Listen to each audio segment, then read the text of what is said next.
Narcissus fødes som søn af nymfen Liriope og manden Cephisus.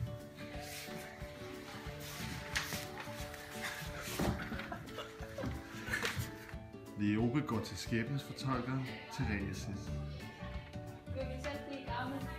Så længe han ikke kender til sig selv. Alle forelskede sig i Narcissus, men ingen fik ham. Han så sød ud, men i hjertet var han hård. Echo var blevet fortryllet af Juno, så hun kun kunne gentage andre. Gentage andre. Echo får øje på Narcissus og forelsker sig. Hun vil gerne være i kontakt med ham, men kan ikke selv starte en samtale. Narcissus kigger forvirret rundt og råber: Nogen her? Her. Giv dig hen til mig. Til mig. Jeg vil hellere dø, end at være din. Jeg vil være din. Afvist og trist gemmer Echo sig i skoven. Hun dør indeni, og knoglerne bliver til en klippe. Det eneste, der nu er tilbage af Echo, er lyden. Narcissus afviste og narrede både mænd og nymfer. En af de berørte råber mod himlen.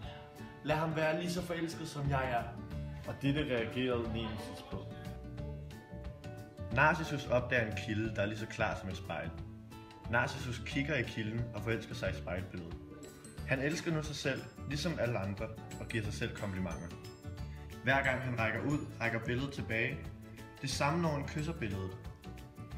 Indtil en vred stemme ødelægger idyllen, og han en dag opdager, at spejlbilledet er ham selv.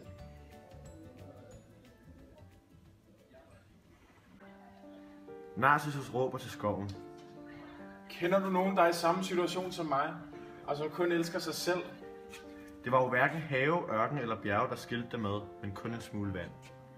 Han er trist, og spejlbilledet forsvinder, når tåren rammer vandet. Han er ked af det, og hans dejlighed forsvinder. Narcissus kom som en skygge til de dødes land. Kusinerne sørgede. Echo græd også.